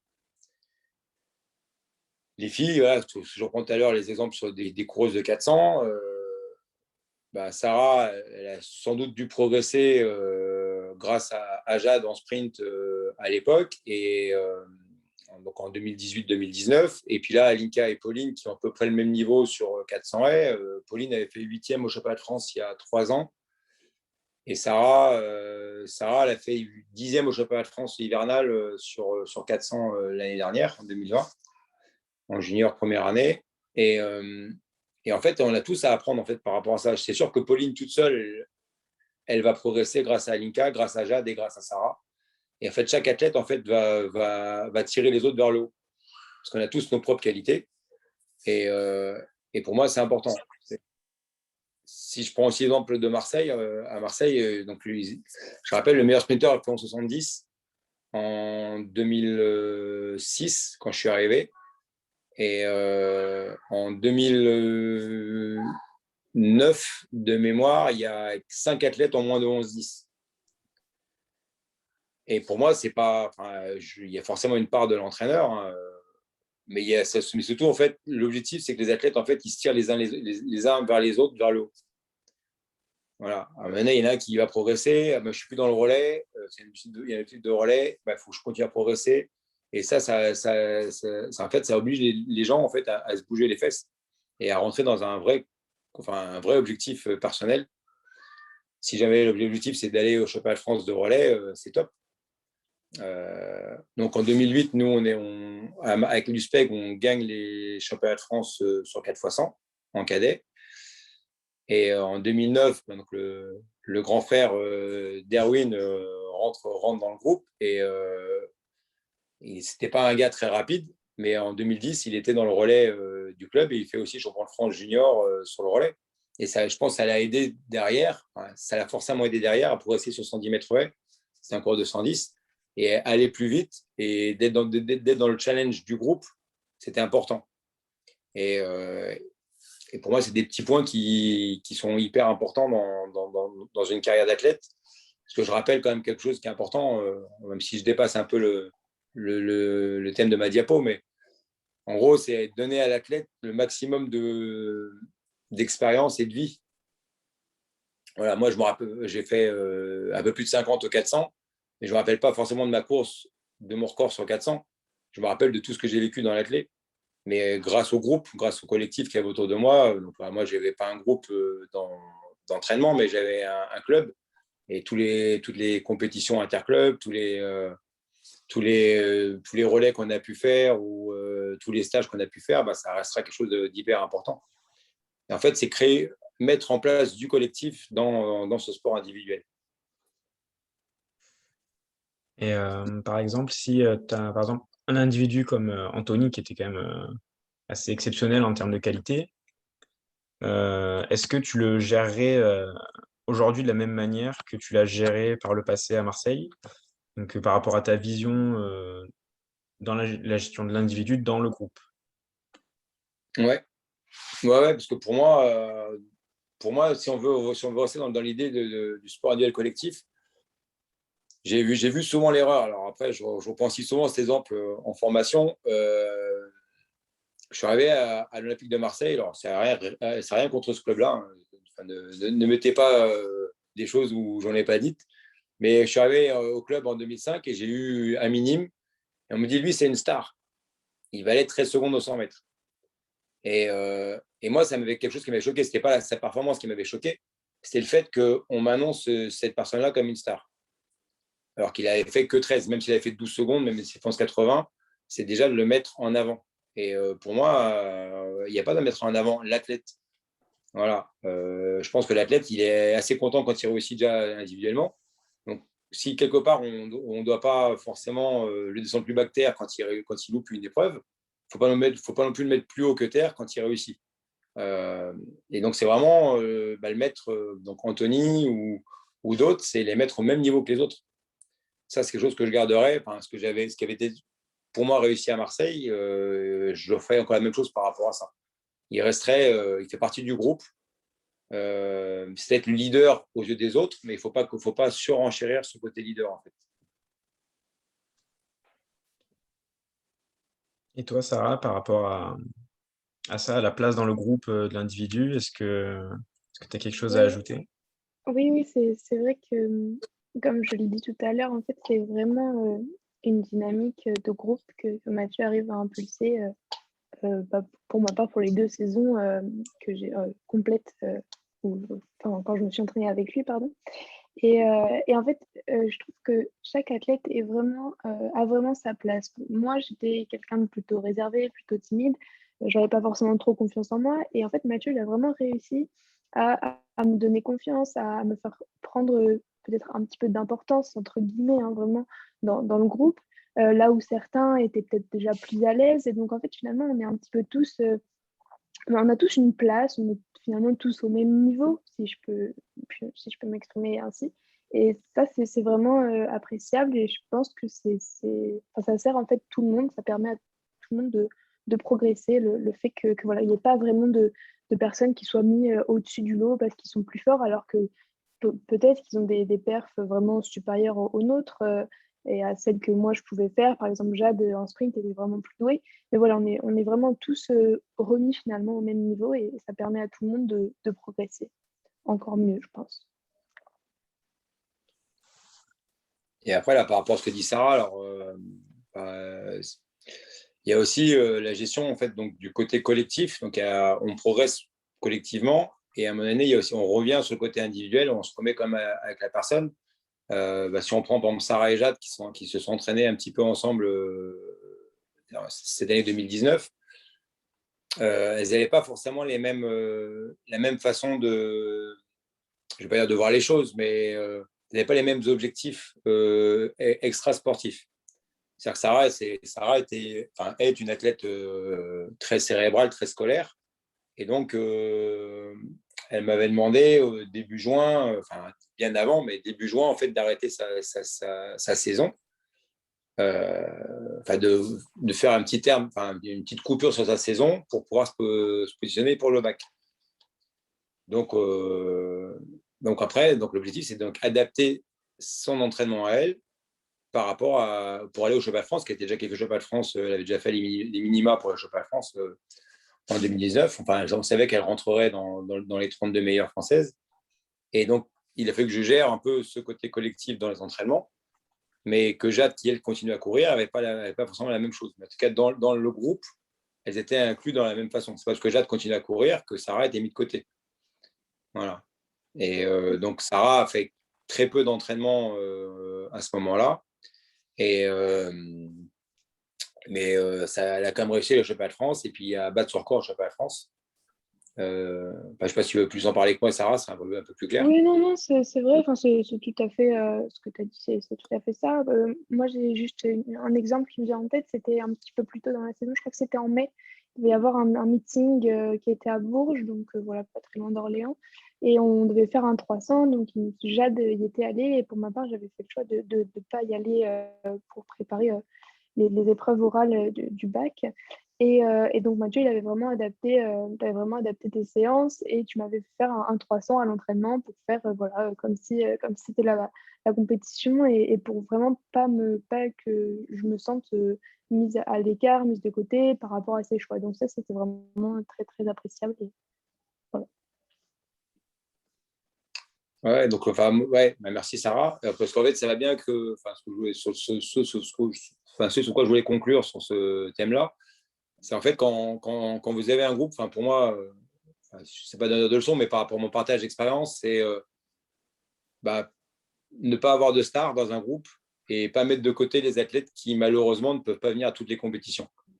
Parce qu'à un moment donné, tout le monde peut réussir et chacun a ses soucis. Actuellement, il y a eu le Covid, il peut y avoir des parents séparés, il peut y avoir des objectifs scolaires différents. Et ce qui est important, en fait, c'est de pouvoir suivre vos athlètes à 100% et ne pas les exclure à un moment donné du collectif. Dernier petit point, c'est quelqu'un qui va se blesser. Moi, pour l'avoir vécu, à un moment donné, je me blesse et je suis plus du tout dans le groupe. Et à un moment donné, moi, quand j'étais athlète, je venais plus à l'entraînement, même s'il y avait un tout petit groupe d'athlètes avec moi. J'étais tout seul. Et là, l'objectif, c'est que tu es blessé, tu viens quand même t'entraîner. On va adapter la séance par rapport à toi, mais tu restes dans le groupe. Et parce qu'à un moment donné, il n'y a rien de pire que ne plus venir et finalement se sentir exclu quand on revient. Parce que les gens, ils ont vécu des choses pendant X semaines. Et pour moi, c'est très important qu'ils restent toujours dans le groupe. J'ai vu qu'il y avait 2 questions. Ouais, justement, vu qu'on est sur la fin de la présentation, parce que on est sur le bout, Résumé, ouais. on peut commencer à répondre aux questions, je pense. Donc, déjà celle de Laurence qui demandait comment tu gères l'hétérogénéité en termes d'organisation sur le terrain. C'est-à-dire parce que, comme tu disais, à un moment donné, tu avais 30 athlètes. Donc, une prise en charge, un accompagnement complet comme tu le fais, ça demande du temps. Donc, comment tu t'organises dans les séances, mais aussi en dehors? Est-ce qu'il y a comment tu t'adaptes? C'est une bonne question. Non, mais en gros, il y a des séances que moi je mets communes en fait. Donc en gros, tout ce qui va être technique, tout le monde est sur cette séance-là. C'est très compliqué par contre. Je sais que sur le club de Saran notamment, ils n'ont pas trop apprécié les athlètes qui étaient plus performants. Ils n'ont pas trop apprécié qu'on soit à 30 parce qu'ils avaient moins de temps pour eux. Mais pour moi, c'était important que les 30 soient là. sur la séance, parce qu'on ne sait jamais, hein, on aura toujours besoin du sixième plus rapide sur un relais un jour, voilà, qui pourra nous sauver le relais. Et pour moi, c'est important que tout le monde soit là-dedans. Donc, il y a des séances où tout le monde est présent. Et après, il y a des séances un peu plus spécifiques. Donc, c'est-à-dire que je peux décaler. C'est en gros, à Saran, c'est vrai que j'ai du temps. Enfin, moi, je suis à mon compte. Donc je mets en place mon temps par rapport à ça. Mais le mercredi, enfin, c'est le mercredi parce que c'est le jour où tout le monde peut être un peu plus simple pour venir. Je fais 2 créneaux. Je fais un créneau plutôt haie. Et sur ce groupe haie, je rajoute quelques athlètes motivés. Et il y a le groupe après, un deuxième groupe derrière pour ceux qui ne peuvent pas venir à 16h30 du groupe motivé et le reste. Mais ça me permet vraiment de pouvoir séparer le monde sur des points un peu plus spécifiques. Voilà. Après, la difficulté, c'est sûr que quand on entraîne 110, 100, 200, 400 et 400 haies, donc ça fait 5 épreuves, sans parler des relais, c'est sûr que c'est difficile de gérer tout le monde. Mais donc la solution que j'ai fait, c'est pas de PS, mais c'est de faire beaucoup de séances en binôme. Par exemple, si on fait une séance de départ, ils sont toujours par deux, il y a toujours un qui va garder l'autre. Même si moi, j'ai le regard global sur les départs.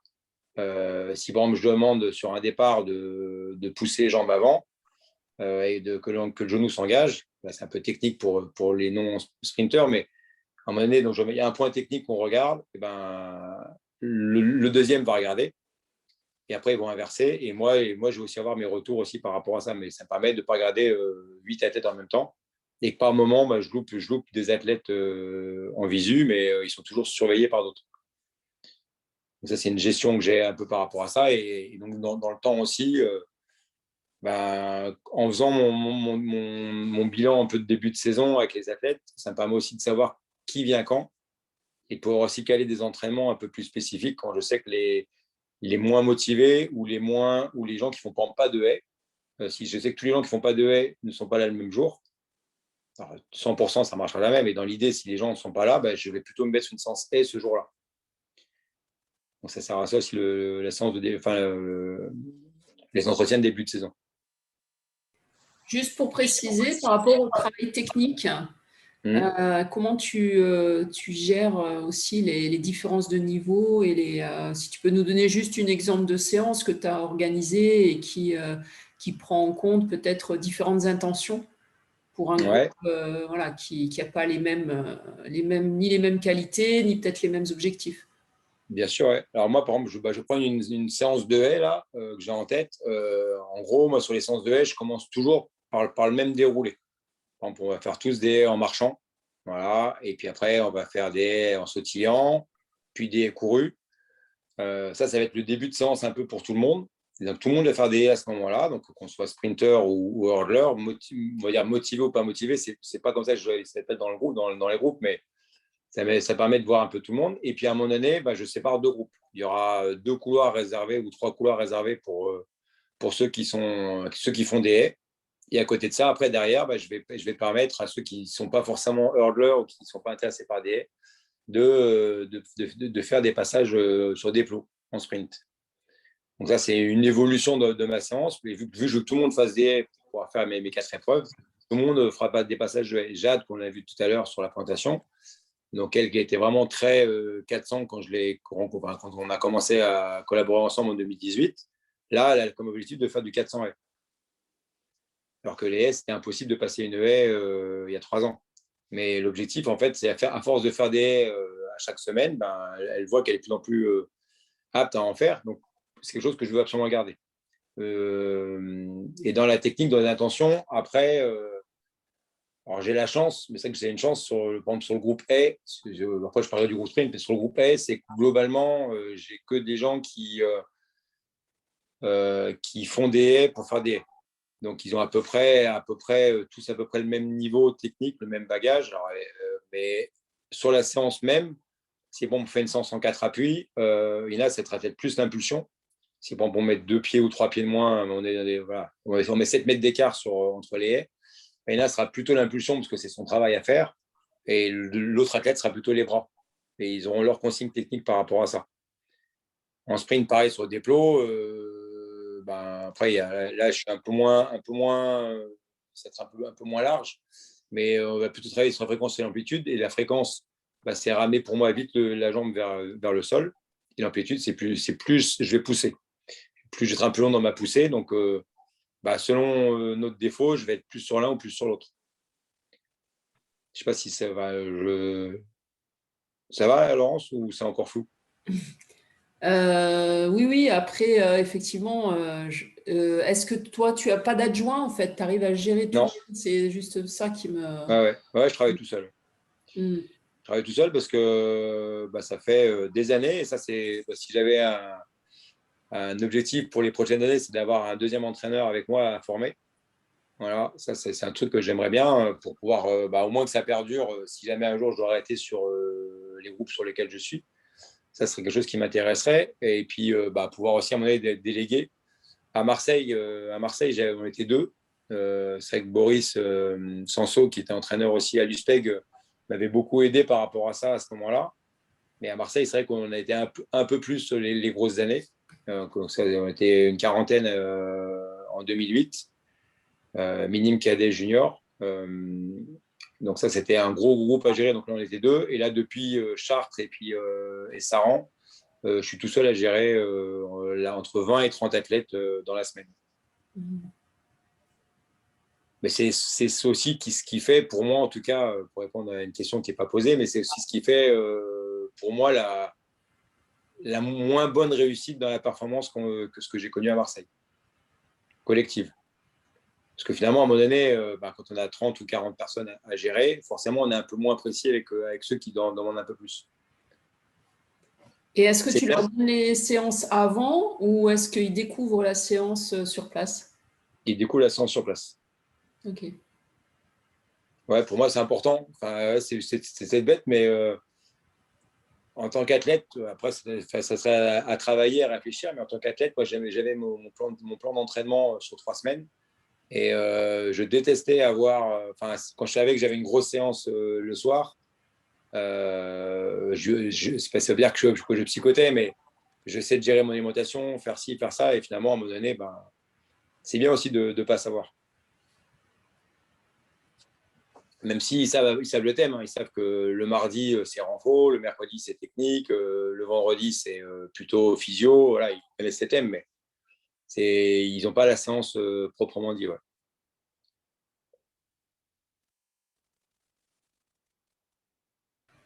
Ok, Erwin, je crois qu'il y avait une autre question dans le chat.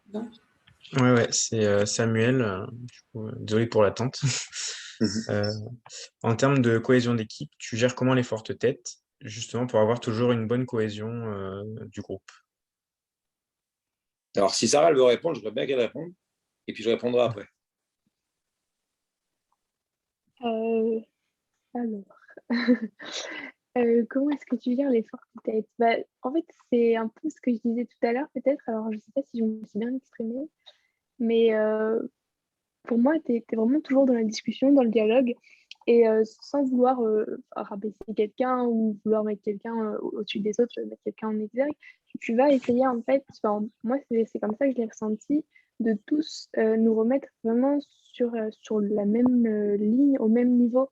Et en fait, les fortes têtes, au fur et à mesure, en discutant avec eux, en leur faisant faire des épreuves différentes, en leur faisant connaître, pourquoi pas, un petit peu d'échecs, comme aux autres d'ailleurs, comme à tout le monde, et au final, tu as réussi pour moi, c'est ce que j'ai ressenti, à tous nous donner la même place, la même importance dans le groupe. Ouais, c'est un peu ça. Enfin, pour répondre à ta question, moi, je parlais tout à l'heure d'un projet de 3 ans et en gros, ça va prendre du temps. Cette année, j'ai un athlète qui est arrivé dans mon groupe et vu qu'il avait fait demi-finaliste au championnat de France en KD1 l'hiver, il était déjà très bon.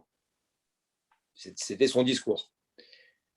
Et donc, c'était difficile en fait de rentrer en communication avec lui parce qu'il était déjà très bon. Et pour moi, c'est pas tout à fait 8-20 ou 8 et quelques sur les haies, ou juste demi-finaliste au championnat de France que tu es bon. Tu as encore des gars qui vont plus vite que toi. Tu as des gars en France qui sont. Tu as au moins 8 personnes qui sont plus rapides que toi parce que tu n'es pas finaliste. Et donc, il y a encore à progresser. Et pour moi, l'idée, c'est de faire comprendre en fait, qu'on peut toujours mieux faire.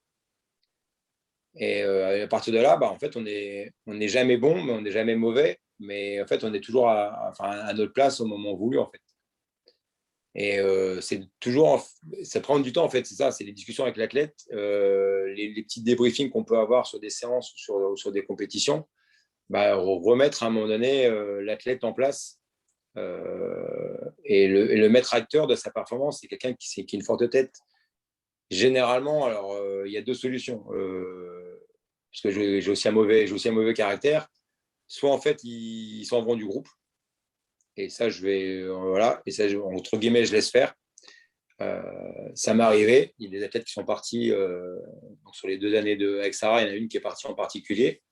Je laisse partir. Il vaut mieux perdre une athlète peut-être douée, mais qui ne rentrera pas dans un projet de groupe. Et sinon, c'est des gens qui vont évoluer dans la compréhension en fait de ce que le groupe peut apporter et le fait de trouver sa place en fait dans ce groupe-là. Effectivement, on peut être leader, mais sans se croire supérieur aux autres. Parce qu'on aura besoin des autres, quoi qu'il arrive, pour performer. Moi, je sais, par exemple, Anthony n'était pas le plus doué à Marseille, Sarah n'était pas la plus douée sur le pôle. Si je prends là, sur le 400 haies, donc j'ai eu la chance de récupérer Alinka il y a 2 ans dans mon club. Enfin, elle était au club, mais elle ne s'entraînait pas avec moi il y a 2 ans. Donc moi, ça fait 3 ans que je suis à Saran. Et elle est venue s'entraîner parce que son entraîneur lui disait qu'en gros, elle n'était pas une sprinteuse. Donc Alinka, elle avait fait en cadet 2, elle a dû faire 13,50 au 100 mètres à peu près, un peu moins de 28 au 200. Et elle avait fait une 6 au 400 haies. Et l'hiver dernier, elle a fait du 60, Covid oblige, mais elle a fait 8-10 au 60, 26-30 au 200. Et là, ça commence pour les autres à devenir une sprinteuse. Et ça a été difficile, par exemple, pour Jade, pour un cas concret. Jade, qui était donc la meilleure sprinteuse du club depuis des années, de perdre l'hiver dernier sur 60 mètres contre Alinka, ça a été important. Mais vu qu'en fait, elle n'a pas été la forte tête du groupe Jade, elle a réussi à l'accepter et en comprenant que chacun avait ses qualités. En fait. Il n'y a pas de recette là-dessus, mais c'est en fait en discutant avec l'athlète et en lui faisant aussi accepter aussi les autres. Comment ? Quelqu'un avait parlé ? Samuel, est-ce que ça répond bien à ta question ou pas? Tu peux prendre la parole. Hein. Oui, c'est ça répond bien à la question. Et puis après, Laurence, avec sa question dessus par rapport au groupe de 30 et tout, c'était un peu sur la globalité, mais oui, c'était ça, exactement. Et effectivement, après, quand on gère un groupe de 30 tout seul, c'était par rapport aux techniques et tout, il faut que ça file de droit, entre guillemets, parce que sinon, après, c'est compliqué. Mais oui, c'est ça, effectivement. Ouais, après moi, je pense que j'ai une chance, honnêtement, c'est en fait d'avoir des athlètes qui, au fur et à mesure, ont envie de s'entraîner, en fait. Je ne suis pas prof de PS et je n'ai pas d'athlètes comme en EPS qui viennent un peu entraînant les pieds. Mais peut-être que les gens qui sont dans ce cas-là ne viennent pas dans mon groupe non plus. Donc, c'est vrai que j'ai cette chance, en fait, d'avoir des gens qui, quand ils viennent dans le groupe, ils savent aussi à quoi s'attendre. Je pense que ça aide aussi un petit peu, ouais. Oui, c'est sûr. Après, je pense que c'est logique. Après, c'est logique aussi quand tu as quand tu as des fortes têtes ou des trucs, enfin des athlètes qui traînent les pieds. Bon, après, au bout d'un moment, effectivement, il faut qu'ils fassent un choix. Quoi, effectivement. Ça, c'est sûr. Sinon, Mathieu, j'ai une autre question. Ça rejoint un petit peu la question de Laurence tout à l'heure, si tu avais un adjoint. Donc souvent, c'est plutôt un problème financier, hein, les adjoints. C'est est-ce qu'on peut payer 2 entraîneurs pour, on va dire, un seul travail? Voilà, c'est un débat qui est long et complexe. Est-ce que du coup, dans ta relation avec souvent les bureaux de direction, toutes les équipes dirigeantes que tu as eues au travers de toutes tes expériences en club ou même peut-être aux États-Unis, est-ce qu'il y a une part de réussite aussi? Est-ce qu'il y a eu plus d'implication dans certaines structures que d'autres? Qu'est-ce qui a favorisé que tu puisses mettre tes projets en place? C'est une très bonne question en fait. Qu'est-ce qui a permis Alors moi j'ai eu la chance en fait de rencontrer, si on prend vraiment pour moi la plus grosse réussite qu'il y a eu dans ma carrière d'entraîneur, ça sera en termes de groupe et tout ça, ça sera Marseille à l'USPEG. Et j'ai eu la chance en fait de rencontrer un dirigeant qui m'a ouvert la porte et qui m'a laissé carte blanche dans mon projet, qui je pense aussi devait aussi lui correspondre aussi dans l'idée. Mais j'ai eu cette chance-là en fait. Alors, moi, j'ai fait le tour de tous les de tous les clubs d'alentour quand j'étais à Marseille, et c'est le seul qui m'a laissé prendre un groupe et puis le gérer pendant quelques années. Après, derrière, j'ai aussi cette chance-là aussi sur Chartres, où l'équipe de président, enfin, parce que c'était je sais pas comment t'appeler ça, Laurence, mais il y a un club maître, et voilà, donc c'est une association de plusieurs clubs. C'était pas une fusion, et j'ai eu les présidents des différents clubs qui m'ont aussi laissé aussi, grâce à l'expérience que j'ai eue de Marseille, m'ont aussi laissé faire les choses. C'est pas toujours évident parce que il y a des clubs qui sont déjà structurés. Et, ces deux clubs-là en fait étaient dans la structuration, donc j'arrivais au bon moment. Là, par exemple, au club où je suis actuellement ou sur le pôle espoir d'Orléans, c'est pas du tout la même chose. Un pôle espoir, généralement, tu recrutes des athlètes plus ou moins bons sur certains profils. Et c'est vrai que c'est un peu plus compliqué de mettre en place ce projet-là de A à Z et de faire comprendre en tout cas à la structure que l'objectif, pour moi, c'est pas que telle athlète qui est dans la structure aille soit champion olympique. Mais en tout cas, moi, dans la chance que j'ai eue aussi avec le CTS lequel je travaille sur Orléans, c'est qu'on s'est mis l'objectif sur le pôle espoir d'Orléans avec des athlètes moyens, c'est qu'ils aillent tous au championnat de France en 3 ans. Donc, c'est l'objectif qu'on s'est fixé. Donc, en fait, ça rentre bien dans mon contrat à moi d'objectif. Voilà. Et sur le club de Saran, qui était un club un peu structuré, là, j'ai un peu plus de mal parce que voilà, c'est pas la même relation. Et voilà. Mais ça marche très bien. C'est quand même top. Et par rapport à ta deuxième question, si j'avais un adjoint, l'objectif, c'est si j'avais un adjoint, ça dépend si je le forme ou pas. Si jamais je dois le former, c'est pas lui mâcher le travail pour qu'il apprenne aussi de ses erreurs. Parce que ça, je pense que c'est top. Tester des choses et rater, je pense qu'il n'y a rien de mieux. Enfin, moi, j'adore Michael Jordan en tant que basketteur. Il a dit lui-même, j'ai loupé 9000 shoots. Mais on se rappellera toujours de ce que j'ai réussi. Et en fait, c'est les erreurs en fait, qui nous forment. Et je pense que c'est important, s'il y avait un adjoint qui se forme en faisant ses propres erreurs. Propre avec Boris, ça s'est passé comme ça. C'est pas moi qui écrivais le programme d'entraînement pour tout le monde. Et donc, il gérait sa séance. Il avait une séance à lui de gérer avec, sur la partie technique avec les gens qui étaient moins dans la performance. Et je l'ai laissé faire. Et il a sans doute fait des erreurs comme j'en fais encore. Mais je pense que ça l'a formé aussi derrière. Donc, et puis, si c'est quelqu'un d'un peu plus formé, c'est un peu plus dur, je pense. Parce qu'après, il faut être deux, avoir le même projet et travailler ensemble. Là, je pense que c'est beaucoup plus compliqué de travailler en collaboration en ayant le même projet. Mais ça serait hyper intéressant, je pense, à voir aussi. Ouais.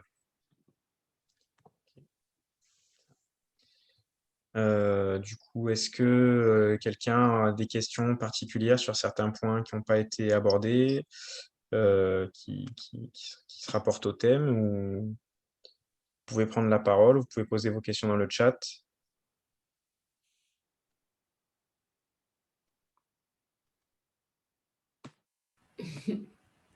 Bon. 1, 2, 3. Bon, je pense qu'on va arriver à la fin de notre petite soirée. En tout cas, merci à tous les deux pour votre intervention. Et puis, merci à tous d'avoir été présents ce soir. Je pense que ça sera peut-être le dernier webinaire je dirais, pour cette période, puisque comme on disait en préambule, les compétitions sont relancées. Il y a pas mal de choses qui ont repris. Et puis surtout, il fait de belles journées et que je crois que les gens ont envie d'aller plus le soir aller prendre l'air, et d'autant que le couvre-feu va encore s'allonger. Donc, on reprendra vraisemblablement à la rentrée, donc sur un rythme de 1 par mois à peu près, en essayant de faire varier les thèmes. Et bien sûr, comme vous avez participé à ce webinaire ou aux autres, vous êtes dans une petit listing et vous recevez systématiquement les informations. Après, à vous de voir si ça vous intéresse, si ça vous apporte quelque chose, et il n'y a pas du tout d'obligation. C'est vraiment pour vous voilà, un échange possible qui peut rythmer un petit programme de formation continue. En tout cas, merci Mathieu, merci Erwin. Bon courage pour la suite, bon courage pour cet été.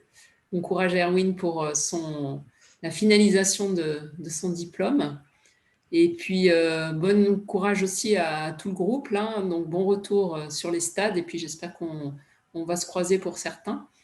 Et en tout cas, bonne reprise en espérant que les athlètes vont revenir encore plus motivés qu'avant. Et ne vous inquiétez pas si au début, les perfs sont poussives.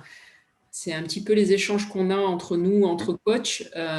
C'est clair que la reprise est un peu difficile malgré tout, puisqu'on bascule d'une saison à une autre en même temps, hein, au niveau climat.